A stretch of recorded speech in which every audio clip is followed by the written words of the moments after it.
Hey everyone, welcome back to Make It Happen. My name is Dr. Brent Siebold. I'm with Entrepreneurship and Innovation at the Ira A. Fulton Schools of Engineering and also the Edson Entrepreneurship and Innovation Institute at Arizona State University. So we convene these gatherings every week to encourage our entire student body to leverage the power of both entrepreneurship and innovation to make something happen.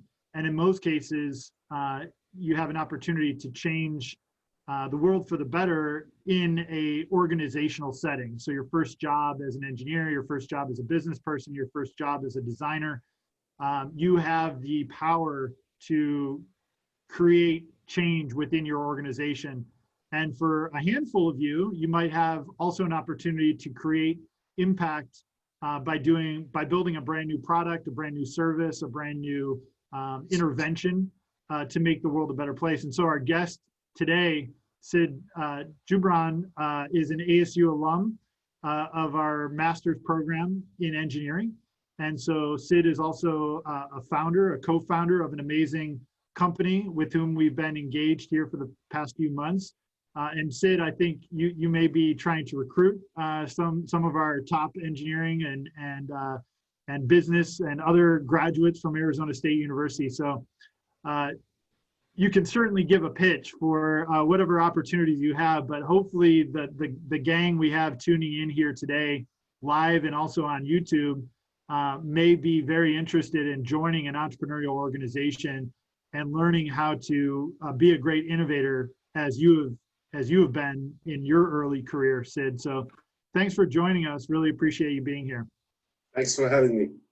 So hopefully, Sid, you'll be able to tell us a little bit about your background. I know you've worked for a bit at Tesla. I know you've been, obviously at ASU, and now you're running your own company. So if that's part of your presentation, I'd say go ahead and kick us off. And love to learn more about you, and more importantly, love to learn, a tip or a trick that you wish somebody would have shared with you when you were a college student at the undergraduate or graduate level. For sure. Hey everyone, I'm excited to be here. Like Brent said, and I would go start ahead with the presentation. Let me get you back on the screen here. Not this one. Sorry. Yeah. So like Brent said, I'm an ASU graduated in 2011 from the mechanical engineering program, the master's. I was there also a research assistant I participated in the Energize Phoenix project, which was aimed for reducing energy expenditure in downtown Phoenix for a stretch of 10 miles. Worked with the APS, ASU, and it was funded by the Department of Energy. And we had another organization with us, I forgot the name. With this presentation, I don't know, Brent, but I'm fine if people want to jump in and ask a question at any stage of the presentation. You don't have to wait till the end. I'm a co-founder of a startup in San Diego. We launched about 6 months ago, and we got funded 3 months ago by investors. We raised $300,000 as our first investment, me and my co-founder. And I am actually excited to be here and speak about my journey and how I made it happen. I chose this topic, shoot for the moon. Even if you miss, you will land among the stars. I heard that from Les Brown, and he quotes Norman Vincent Peale with that. So it's a cool quote because I learned that to answer your question, Brent, the one tip I always say, I wish someone told me 10 years ago, is to aim high, to aim for something big. And I'm gonna speak about that in the next slide, on the next slides. This slide I love. So I fell in love with space flight at ASU from a class I took at ASU, believe it or not. And I love all the space shuttles. So STS stands for Space Transformation System. And the first one was launched in 1981. That's the first space shuttle that the US launched to the moon. And the last one was launched on 2011, as you can see here. And this is I think that's the Atlantis.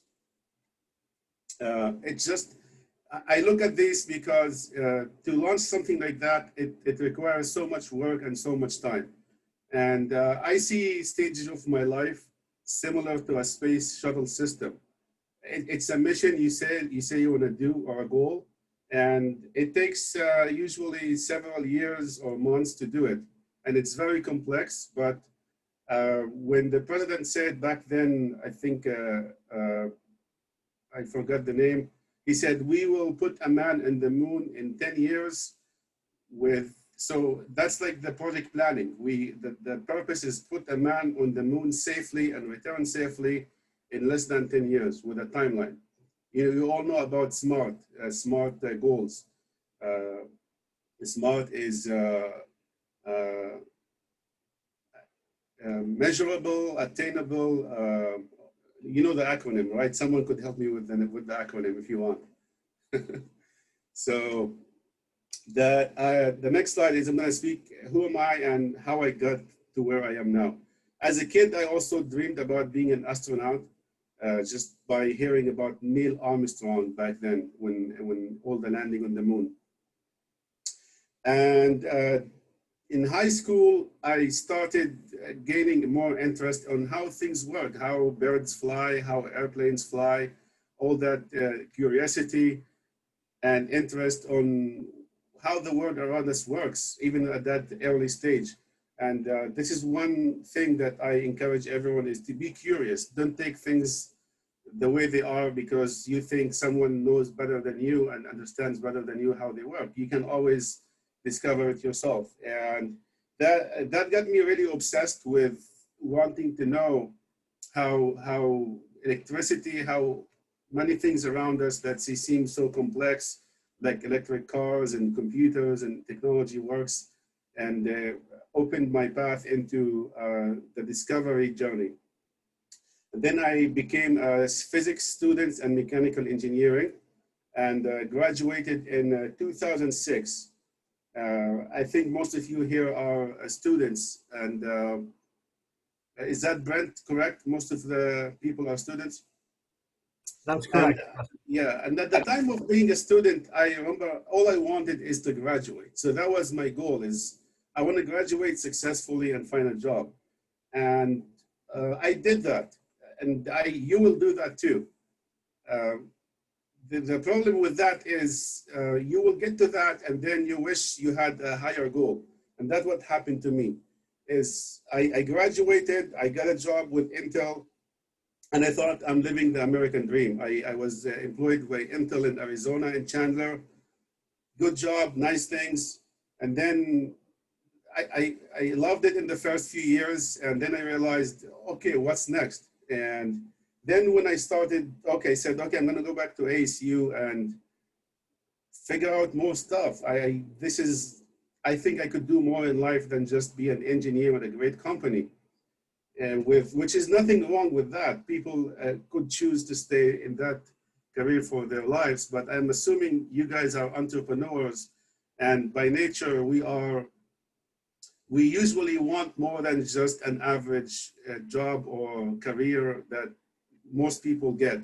We strive to try to find or figure out the things that are not discovered right now and push the boundaries. So that's where I came back to ASU. I call it the pivot in my career or my dream, because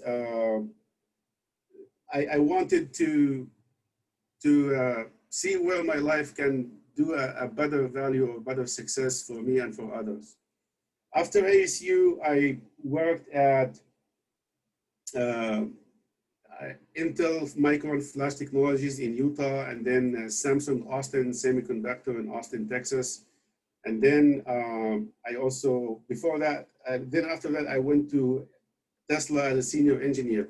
And I thought, this is probably like the dream for me. That's really a nice job. Most people want it.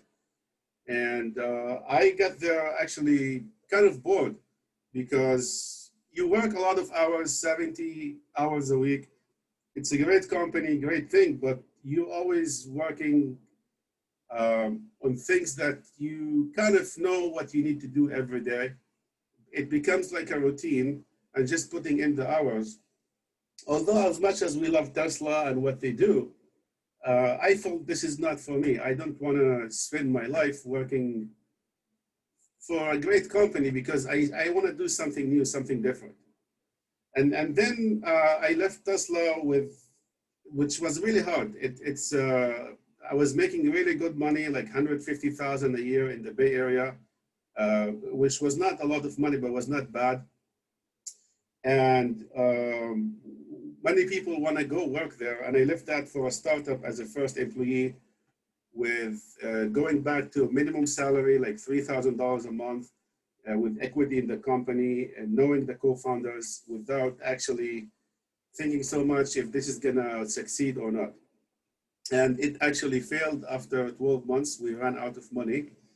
And that's what usually happens to 95% of startups. They fail because they run out of money, and they also have conflict between the co-founders. They don't get along. And that's why startups fails most of the time. It's not the idea or the concept, it's the execution. I took a leap of faith and I went back to Austin, Texas. I said, I'm gonna start my own company. I have all the skills and the knowledge. And that was another overconfident decision that the startup I tried to launch there actually did not even get funded. So that was more like a slap in the face, but at least I tried. And then I was thinking, okay, what I'm gonna do with my life now? So I actually took a break and I started reading books. I wanted to discover how actually I can make it. And then Asim Elsheimer here in San Diego called me for an application that I did a year ago, something like that. And I got back into the high-tech world as a program manager, another really nice job with a big successful company internationally and growing, and they make really cool products. But I was in the same feeling. It's just another stepping stone in a big company. I'm gonna fast forward on this because I wanna get to the more about this stuff. We have 20 minutes. I'm looking at the time now. And then with Launch Factory here in San Diego, I applied to become a co-founder and then found my partner online. And he's got a few more years experience than me on a previous successful startup exit. We went through a competition of 8 months, 8 weeks of co-founders, and between 25 teams, we actually won the competition and became co-founders of Launch Factory. This slide is about the Space Shuttle Challenger 1986, just 5 years after the launch of the first space shuttle. And we all know that it was a disaster, a catastrophe, that it failed and all the astronauts died. And this is just an example of that wrong things happen. And you have to expect that failures will happen. But the thing is not to fail, because we know that after that, the space shuttle program still continued till another 25 years and even became better. So that did not discourage the NASA team. And I had those failures in my life too. I had careers or places where I did not feel this is for me, although my fear would tell me this is great, stay with it, it pays good money, it's a safe job. And my intuition told me no. And I thought it's a failure by quitting or by not wanting to be there. But I wanted to quote Churchill here saying that success is the ability to go from failure to another without losing the enthusiasm or the motivation.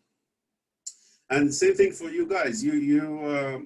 Sometimes you would fail something in your career or an interview or an exam even, and people get discouraged. And I figured out the second tip for Brent's question is do not give up. That's other than the number one was being curious. Second is do not give up. because you will fail, and that's the way we learn. If you only succeed the whole time, you actually don't learn much stuff because it becomes easy and you're not doing anything out of the ordinary. And then I thought about what were the success ingredients in my career. I would summarize that in 7 steps. Is first, the desire and the ambition, that there is more to life than this, that what I was doing. And I still say that right now, because I know the startup I'm in right now, it's a dream that I wanted to have, but it always propels me to the next dream, to the next step that I want to do in my life.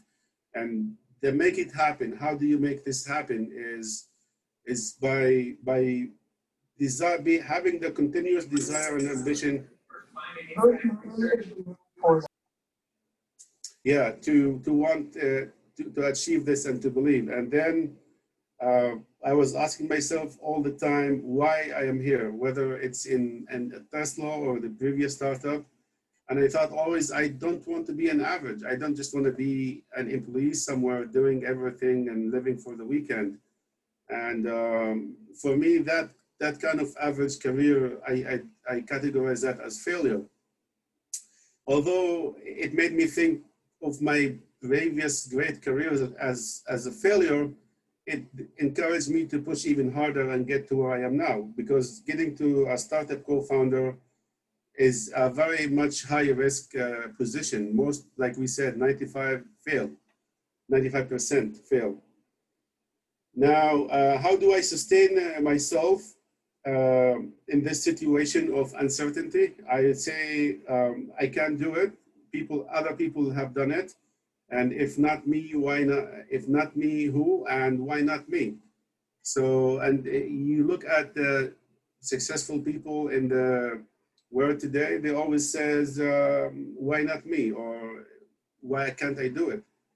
And then you can ask, what's the worst could happen?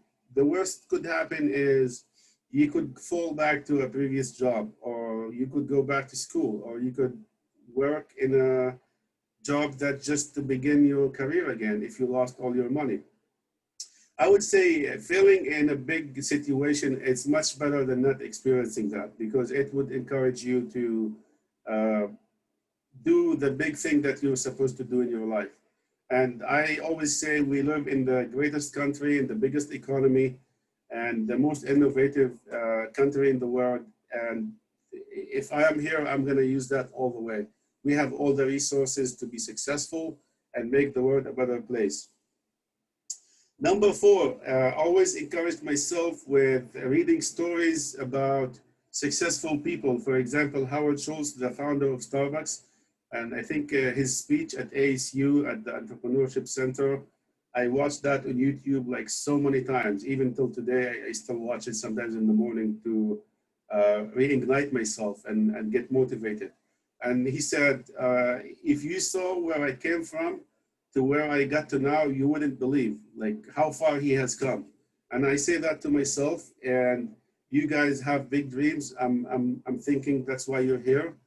And you just have to believe that you can do it and do the work. Not just think and believe, but you take action on it. Find and decide your purpose. Only you can find it. And many of us go in successful paths. I would call myself in my career before, but I was never satisfied or happy with it. Although on the outside world, it looks really good. Internally, I always thought this is not what I'm supposed to do, although it looks really great. And today I say, with being over 10 years thinking what I want to do in my life, you keep honing and narrowing down on the target. And for me, I want to make a big positive impact on the world.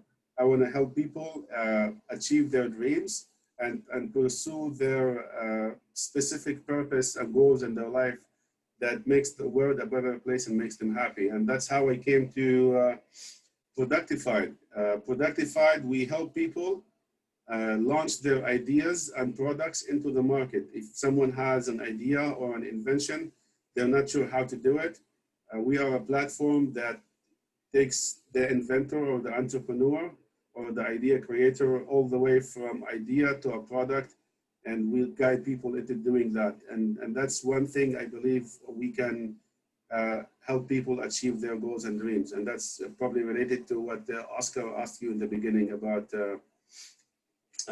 something you mentioned earlier, Brent. The next step is launch and do not wait. Do not think about it too long. Do not get stuck in analysis paralysis, because you will lose momentum and enthusiasm, and fear starts seeping in. And you can always find reasons why it cannot succeed or it could go wrong. They're always there. But you could be 2 reasons why it could succeed and 20 why it would fail.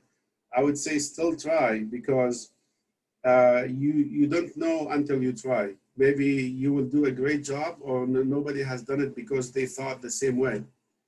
And just launch fast without breaking too many things. So we use that term a lot.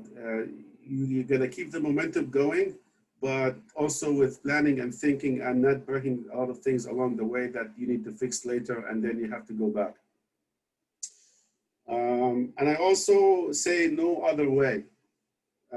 What I mean by that is there is no other way to actually launch. And if we go back to the picture of launch, there is a lot of energy and momentum is being spent there, and a lot of risk, and a lot of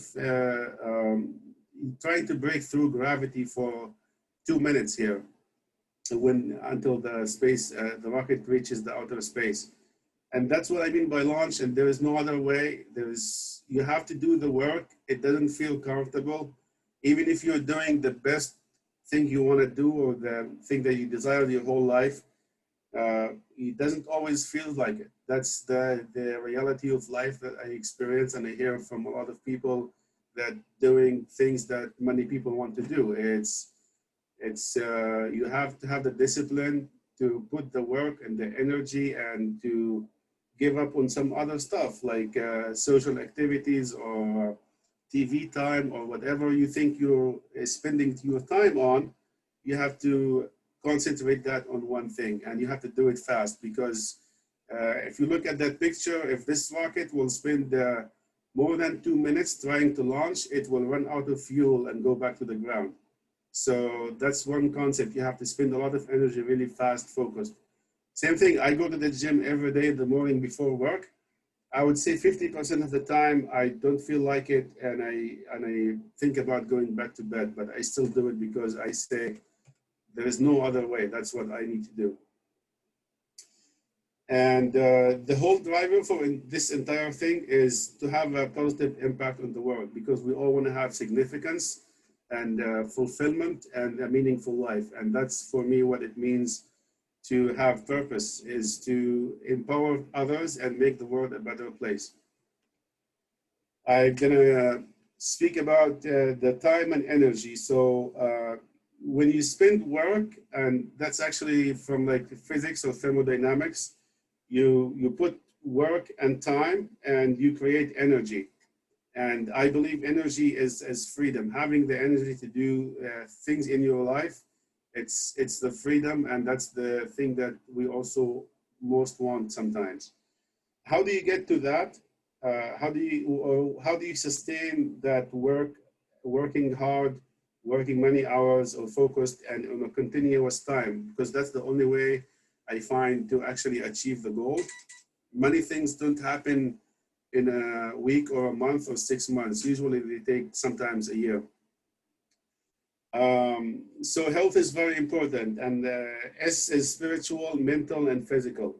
So you have to care for your health, and that's the only way you can sustain yourself for doing what you want. Many people, after their certain age in their life, 30s, 40s, 50s, health starts getting in the way, and they cannot do what they want to do.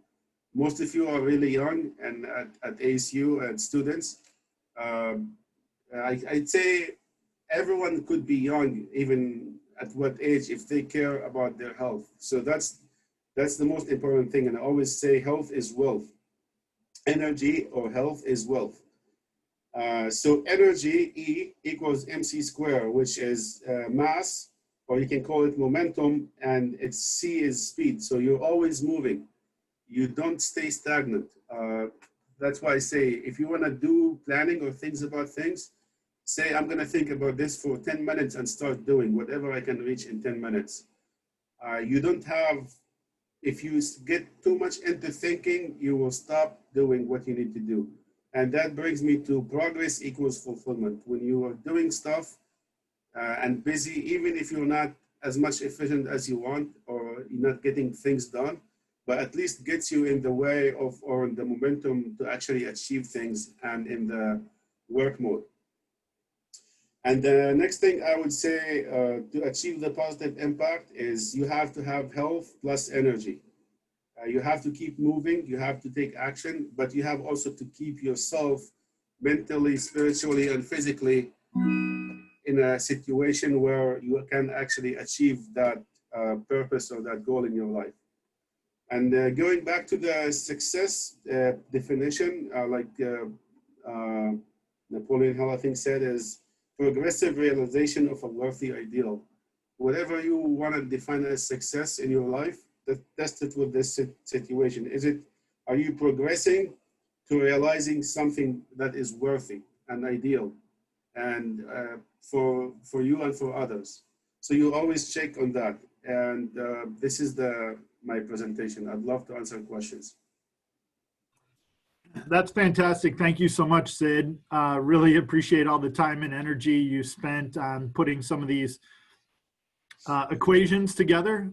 So clearly you are a scientist to the core. And so these are very nice little takeaways that we can all put in our back pocket to inspire us when we get stuck or get tripped up on the most powerful thing, which is just getting going, just getting off the launch pad and having the confidence to do so. And I will say, a lot of the students that are likely with us here live today, have quite frankly said never failed at anything in their lives, academically speaking. So many of our students at ASU are at the top of their class. So, it's very difficult for a lot of our innovators in the world of STEM to jump into this very risky realm of developing a new product, a new service, a new venture that, to your point, has a very high likelihood of failing. So I think it's really powerful to hear from a fellow scientist like you that has put that kind of academic fear of failure aside to really strive to make an impact in the world, both personally, financially, but probably, Sid, for you, more importantly, helping other people be successful, by giving them a platform and a pathway to solve problems and to bring value into the marketplace. So thanks so much, Sid. Really appreciate it. Maybe if you don't mind, you could quit your screen share and we can perhaps call on some of our participants to ask some more detailed questions. In fact, one of our folks here, I'm not sure of the full name on one of our guests, but asked about, the round that you were able to raise for your product. So maybe you could go into a little bit more detail about how you formed Product Fied and how you kind of got some initial support from a capitalization standpoint on that company. And A's question was specifically regarding, I think your equity stake and any dilution that may have happened when you raised that first round. But you don't have to go into too much detail on that. Maybe just the basics of raising capital and kind of going to market right out of the gate from a startup perspective. Yeah, so Launch Factory is a startup studio in San Diego, and they look for co-founders. They have a very rigorous process on selecting people to become co-founders, and they open the recruitment process. I think it's a 4 months period. The next one is going to open in a few months. They're launching 4 companies next year. I encourage you to apply. You can go through me too if you want. I just refer you over there. they once you start you get approved into the process, you have also to get in. So there is also testing and exams before you even get in. And it's an 8-week of process where you go through 7 stages of competition. And each time 30% drop out, or they eliminate 30% of the teams that are in the competition. So at the end of the 7th stage, you only have 3 teams left out of 25 or more. And at the 8th stage, it's a pitch to the Launch Factory team and the 5 other judges who are CEOs or investors of big companies that are known in the industry.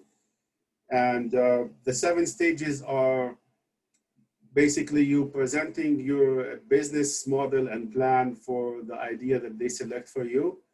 And if you go and succeed in all the stages, answering all the questions and basically compiling the best business plan that convinces them best that you are the better co-founder, you get to move to the next stage. And at the end of this stage, if you are the winner, like we did, you get the $300,000. So it's not, so it is a pitch that we pitch to the co-founders and the judges at the end. The amount was already set up, and also the stake was set up. Everyone takes third. I take third, my co-founder third, and Launch Factory third.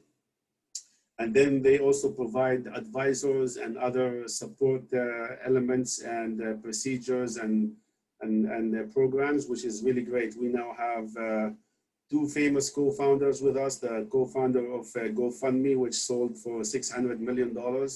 Andy Ballister is on our team.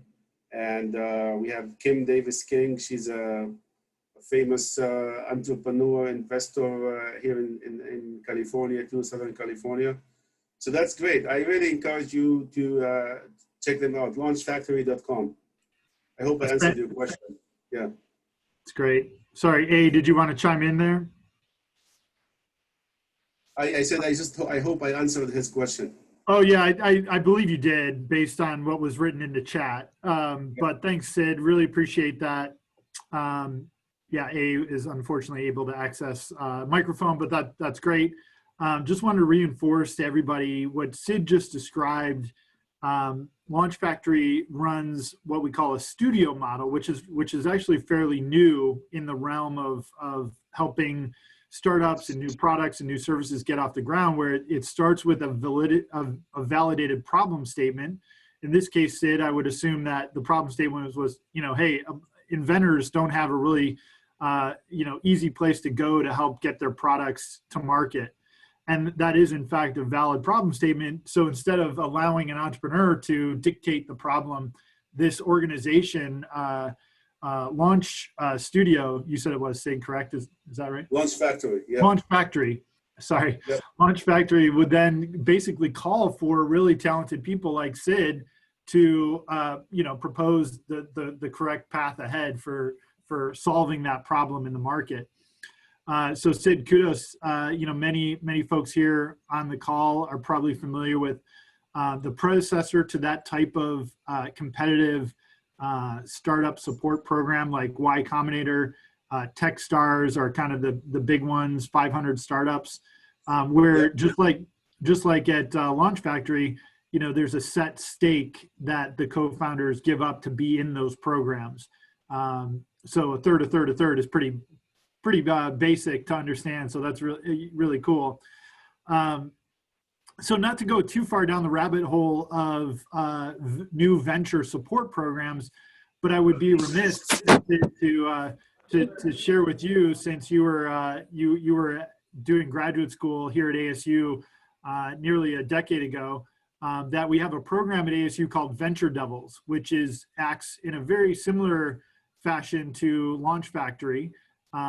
There's obviously some major differences in terms of funding and working backwards from the problem. But for those of you that know me, know that I'm always going to encourage everyone here, if you're working on a solution, a product, a service, a nonprofit, whatever it might be, we have ASU Venture Devils that is available to support that process, just like the support Sid got in launching this company in San Diego. And by the way, Sid, it's funny because we actually have our next application deadline for Venture Devils tonight at midnight. So I'm sure you would join me in encouraging all of these students that are here with us today to go ahead and apply. There's nothing to lose, right? 100%. Yeah. I would say that's a great opportunity just in your neighborhood. ASU is a great school. And even if you don't think you're going to make it, just apply. You will see. It's going to encourage you and intrigue you to do more. And yeah, I can't think, more to be more lucky to that Brent is mentioning that now. You still can make it tonight. So it's great.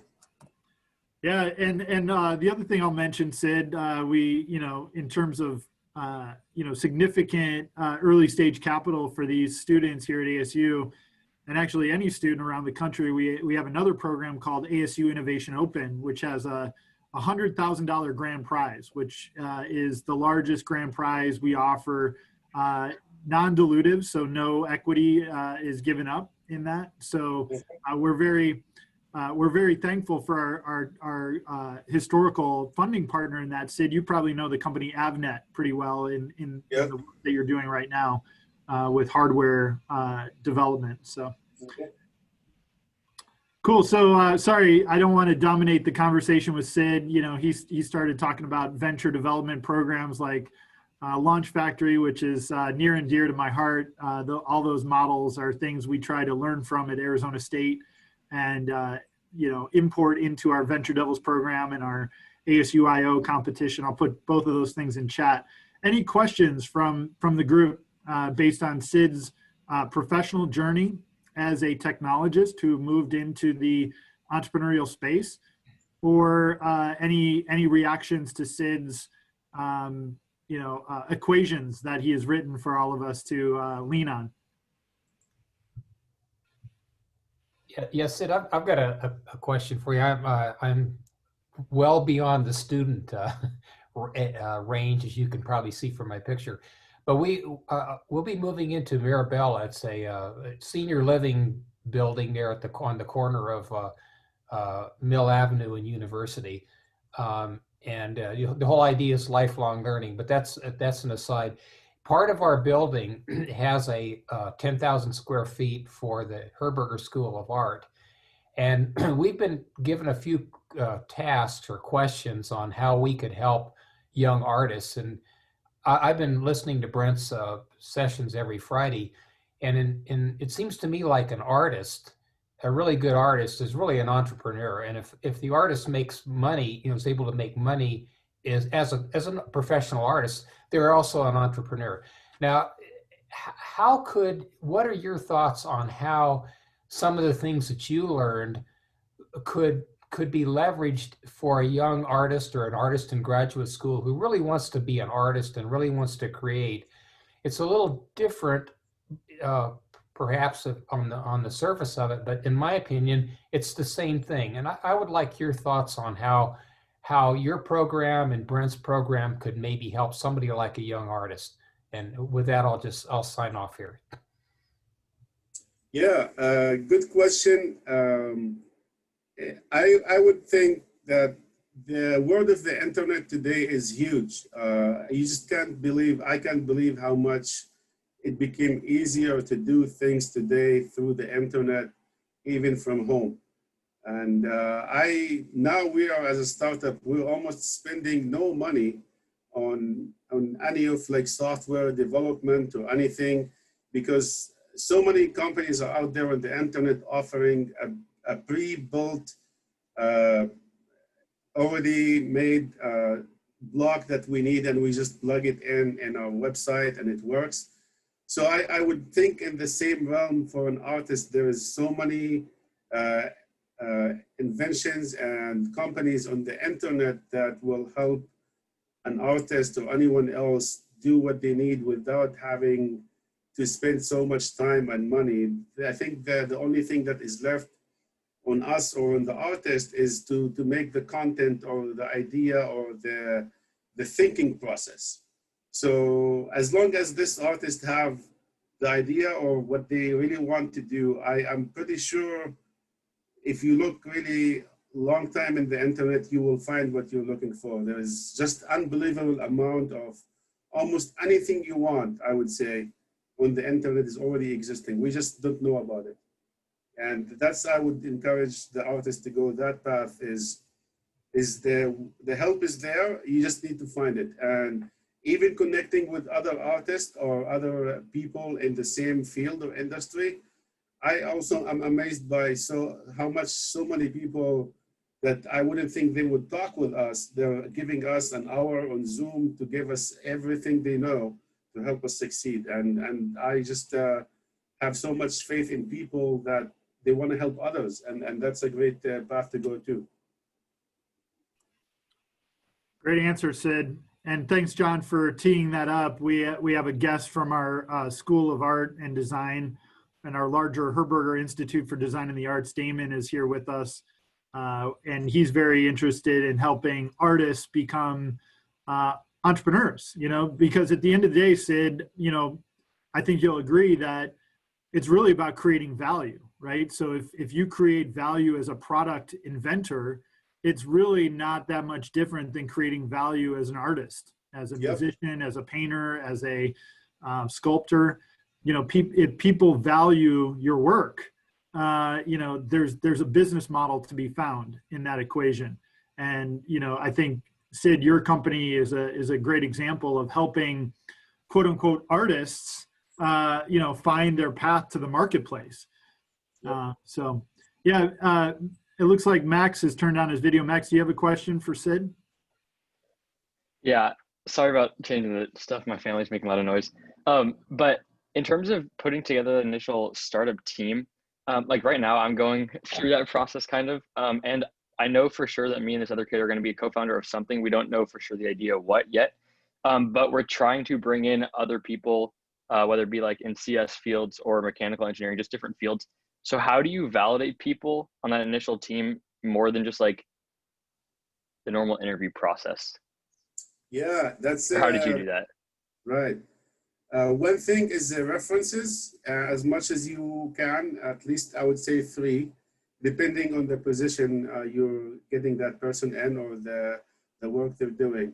So other than interviewing with them so many times, there is also Harvard Business Review publishes steps for interviewing partner or co-founder or something that it's really cool. I think it's public online.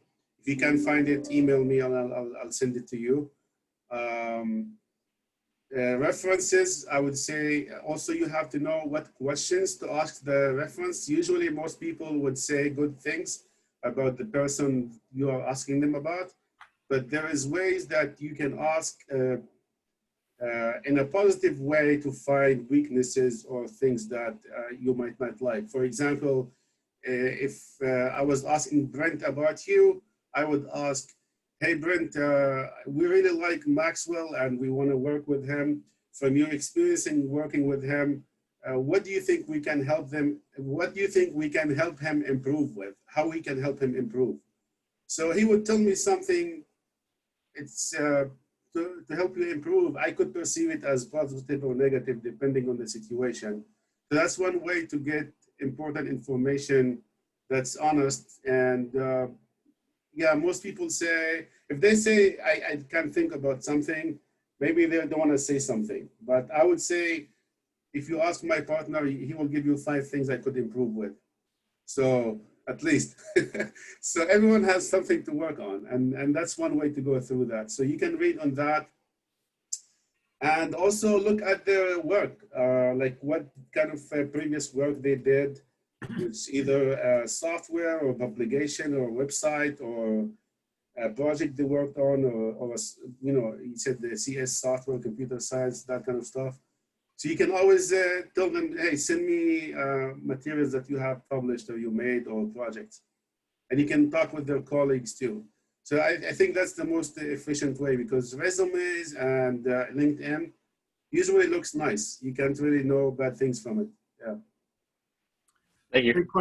Great question, Max, and really, really insightful tips there, Sid, in terms of asking those questions in a strategic way. Good stuff. So Irlena asked a question on chat. Elena, do you mind unmuting and clarifying your question for Sid? Yeah, so I was wondering, like, I understand that international students cannot create like start a company in the US. So are those startup supports available for international students starting a company in their own home country, or it's just for like startup companies in the US? So we are more for individual entrepreneurs and inventors, not necessarily companies, but that's something we will explore in the future. But we are more focused on you want to make something like an app, or hardware, or software, or combination of both. And this applies to all countries. We can help someone from Europe or Asia or anywhere to make a product to the market, because the resources we use, it's all online, it's all in our platform. And we usually don't have to go through any country regulations or something like that, unless the person wants to launch an entity or a company that they want to register their income in a way that is compliant with the regulations and laws. So to answer your question, no, we help people internationally. Right now, we're more focused in the US market to try and to prove our concept, but we welcome anyone from anywhere. If your idea is it can be done over the internet, which we are, and we don't have to go through a lot of regulations, we can do that. Cool, thank you. You're welcome.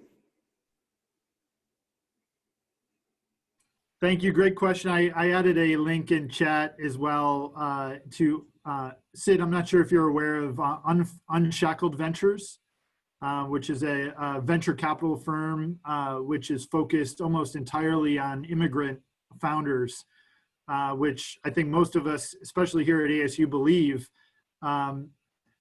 Immigrant co-founders add a level of global insight that only US based or American co-founders don't have, that global insight that immigrant co-founders bring to the table. So we believe strongly that diversity can actually be a competitive advantage on the founding team, and who better than folks that have joined us from other countries around the world to get involved. So we have collaborated to a certain degree with Unshackled, but we'd love to see that relationship deepen. Tasha, it's great to see you. Do you have a question for Sid? Yeah. I want to say, sorry, Tasha. I want to say earlier, I was at ASU as an international student, by the way, on a student visa, and I got sponsored through my employers, and that's how I got my green card and my path to becoming a US citizen. So that was a big dream for me too, and a big obstacle, and that happened too. So be encouraged to go through that, and don't just focus on how to become, but focus on like what's next after that. Like you will, if you succeed, you work hard, you will get that, companies will sponsor you, and you will get your green card and your path to becoming a citizen. Just think beyond that step a lot more than I did ahead of time. Yeah, Tasha, sorry, I'm with you. Yeah, no worries. Thank you. I just wanted to say thank you for presenting. It was really fun to listen to that. And I really appreciated how you mentioned the importance of health and wellness and keeping track of yourself. I don't think that's brought up enough. But also something that stood out to me in your presentation was how you said, for you, average is failure. And I feel like that really struck me. I feel like that's been positive and negative in my life. I'm a returning student, so I'm going for engineering. I was originally a teacher. And I'm wondering if maybe that's a characteristic of entrepreneurial mindset versus a negative quality. I've got an internship at Northrop Grumman, so I'm really happy to be working on satellites, doing some really cool stuff there. But I'm already feeling like, okay, what's next? What's greater? Like I'm just wondering if that's something that I'm always going to be dealing with, or if that's yeah, I think it's a good thing, but is that something you've struggled with? Is that a good or bad thing, I guess is what I'm getting at. Like, do I need to tame myself? Or... I get that. I identify with you 100%. And there's many people told me you have like the entrepreneur bug, and sounds like you have the same thing. It's a bug in your mind or your heart that always wants to think there is more to life than this. And the average equals failure. It could have negative effects. In the beginning, it did. So I was careful, and I did talk with like people in psychology about it. And I learned that accept the past as it was a good experience for you, and be satisfied with what you're doing. Just know that you can do more, and it's up to you if you want to do it or not. The other big thing in this is comparing to other successful people. Like I was at Tesla comparing myself to Elon Musk the whole time. And, and now I go a lot by Steve Jobs, and it's a good thing to know that, to read their life story and to know that what they did, you can do it. The only difference I believe for myself, that why they did it already and I haven't done it, is because they worked harder than me. And I would say in the last 10 years of my life, that will be the biggest regret in my whole life, that if I think that just because I didn't work hard enough, I did not achieve my dreams. And that's kind of like a driver for me in my life, because thinking an average failure, I could say I'm an average too right now. And do not let this discourage you or make you feel frustrated. Just make it push you to strive for more and work harder on yourself, because honestly, the difference between you and Elon Musk is just because he worked harder than me and you together. That's it. It just depends how much you want it. And I realized also the harder and the earlier you work, the easier life you will become later on. And that's why I realized, like, my dad became unhealthy when he became older, so he couldn't do anything he wanted or he thought he wanted to do earlier, because his health just prevented him. And I would say that's a gift that we are young and we still can do it now, and try to preserve the health, especially like exercise, your mind, your body, your spirit. I didn't emphasize a lot on that in the beginning. And I realized a lot of people just can't perform because of the health. They need to rest, they need to take a break and things like that. So it's that's one thing too. Yeah, thank you. Keeping the whole big picture in mind, right? Yeah. I appreciate it. Thank you. You're welcome. Great question, Tasha, and great response, Sid. Appreciate that. Alina, can you unmute and say hello to Sid? Hi. So I don't know if this has already been answered, but I was just wondering more about Venture Devils. I've heard it from friends and whatnot. Is that like a class or a group, or how do you get involved in that? Yeah, I'm going to let Sid answer that. Sid, can you tell us all about Venture Devils at ASU? I heard about it from you. Well, you know, we built Venture Devils for people like Sid when he was a graduate student, you know, who was kind of interested in entrepreneurship and maybe had an idea for a product or service. And yeah, Alina, we can probably talk about that offline. If you haven't done so already, you can go ahead and Google Venture Devils at ASU. There's a whole web page that explains what it is, how it works, all that fun stuff. And the application deadline is tonight. I know through experience, and since you're in my class, you know, what you're developing for my course is exactly what's required for Venture Devils. So if you're interested in getting in the program, you can do so by applying by midnight tonight, and you'll get in. And then you'll be the next Sid, you know, creating value all over the world, you know.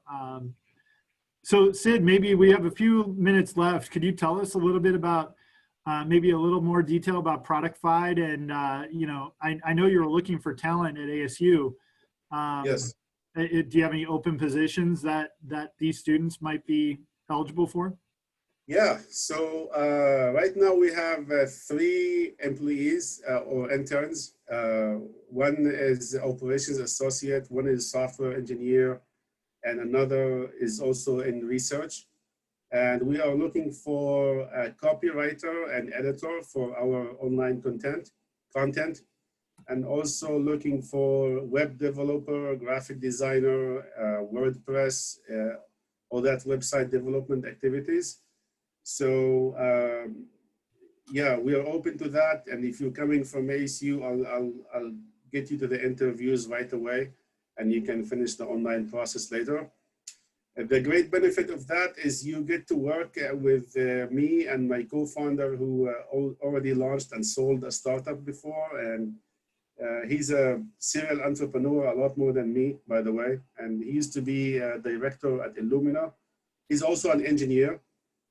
So you will get a lot of experience also working with our board of directors, like the co-founder of GoFundMe and Launch Factory co-founders, and all these big caliber people. So you'll get exposure to industry famous people, and you'll learn a lot about project management, development, financials, budgeting, stuff that I never learned or tried to do myself before. So it makes you become a jack of all trades in so many skills, and diversify your knowledge and experience. I encourage you to visit our website. Well, actually visit us on LinkedIn, either me or Productified on the LinkedIn, and connect with me on LinkedIn, and maybe follow us on LinkedIn with Productified. You'll know what we're doing. Again, we're actually looking for people like you who have ideas or for products or anything you want to do, and you can contact us and you become one of our early customers. We have 2 of those right now, so we'll be able to take a few more before we actually launch full product in January. If you have any product or thinking of a product or idea you want to make, have a call with us. We can explore it together and see if we can work together. It's all free. We're not charging anything, especially for early people like you. We are learning through you, and you will also get free help through us. So it's a mutual win-win situation. Yeah, I would love actually to have a partnership with you guys. And Brent, I probably will contact you again in the future for connecting with more of your students.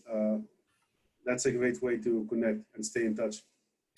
Great. Yeah, happy to have people like you that are willing to pay it forward, come into these types of environments, and really share your knowledge and experience with not only this up and coming generation, but folks like myself and John who are lifelong learners. And so we take as much from this as I think most of the folks in the room. So Tasha, I went ahead and pasted Sid's LinkedIn profile into chat. So if you scroll up, you'll see that. It's right below my Venture Devils links. So Sid, we're at 1 o'clock right now. I'm not sure what your schedule is, but maybe if there's 1 or 2 additional questions, we can field those. Otherwise, on behalf of everybody here, thank you, Sid, so much for your time. Really appreciate you coming to visit with us today. It was great. My pleasure. Thanks for having me. Would love to stay in touch. Fantastic. All right. Oh yeah, Alina, go ahead. And so, Sid, if you have to run, by all means, please do jump off. Yeah, I can stay a few more minutes. I do have a meeting with my team, but they can start without me. That's fine. Yeah, they know I'm here. So, yeah. Okay, maybe one more question. Alina, did you have a question for Sid or another question for me, maybe? For Sid or for both of you. Go ahead. So just to share, I'm a business management major, and I recently had an article shared with me about how, what a lot of companies are looking for to make you more competitive is like a CIS background, of computer systems and law. So I was just wondering, since Sid's maybe an engineer involved in technology and whatnot, would adding a minor or a secondary major with that be valuable to someone like me, or make me more competitive? I would always say yes. Anything you can learn at ASU while you're a student at ASU, I think it's great. You're a student, I would use most of your time to learning as much as you can. This may look a long term when you're a student, but actually looking back, 4 years at the college is a very short time comparing to what comes in the future. So as much as you can learn now, you will save yourself time and money and other issues in the future. I would definitely say yes to adding another major or minor on your plate. Okay, thank you. And related to that, Sid, I'm wondering, are you starting to see with some of your either applicants for your open positions or other contractors with whom you're working in the technical domain, are you starting to see people who are earning micro credentials through like Coursera and through edX and through other platforms where it teaches a very specific skill like machine learning or artificial intelligence or 3D printing or IoT? We're starting to see that at ASU where instead of earning a master's or a major or a minor or a certificate, it might be useful to actually, teach and award a very specific micro credential. Have you seen that in your in the San Diego market or other markets? Yeah, I have seen that, some of it. A lot of people post on LinkedIn other credentials. I would say you have to show some experience or some outcome of that credential to actually get more like consideration instead of like an ASU degree. So if someone didn't go at all or didn't do anything with college or ASU, but only did online stuff, I would trust them more if they had something that they worked on for a significant amount of time to show me as a result of their work in that area. On the other side, I would always encourage to add that on your ASU classes. And a lot of it's in software today. People learn the programming or coding online. And usually that works. Most people can make projects out of that or become freelancers even. Yeah. Great. Well, hey, Sid, thanks, Alina, for that question. That's a good one, very relevant to today's topic. Sid, we don't want to keep you from your team meeting. So again, on behalf of Arizona State and everyone here, thank you so much for your time and look forward to keeping in touch with you over the years ahead. Yeah, thank you so much. It was a great time. All right. Take care, Sid. I'll let you jump off and I'll handle any last minute housekeeping. Awesome. Thank you. Bye. Take care. All right, thanks everyone for coming. Any other logistical questions? I'm glad we had a chance to promote some of our other programs here at ASU. If anybody has any questions, Simone, I have a few minutes here if you wanted to chat about your status or interests or anybody. I have a question about the Venture Devils, if that's okay. Absolutely, Alina. So the idea that I'm using in our class, could I use that same idea for this application? Yep. Okay. Yeah, the problem domain that you're working in, the solution could end up being either a for-profit product or service, or it could actually be a nonprofit product or intervention or service. And Simone shared with me privately here, I think she's still listening. She's interested in doing a nonprofit solution. And so yes, Venture Devils is designed to support any type of venture. And so both for-profit and nonprofit ventures are ventures. You need to have a business model for both types of entities. So the short answer, Alina, is yes. Okay, thank you. Yeah, I personally love your problem statement in class too. It's a big one. Thank you. I appreciate that. The ideas that I've had have been more of a nonprofit, just so that it could be accessed by more people because it's important. Yeah, but yeah, for your draft materials that are due both in class, but if you apply to Venture Devils tonight, you'll want to introduce who you suspect that will pay. So if it is a nonprofit, what is the entity that is going to pay for, your website or your services or your classes or whatever it turns out to be that your nonprofit offers? Who's going to finance that?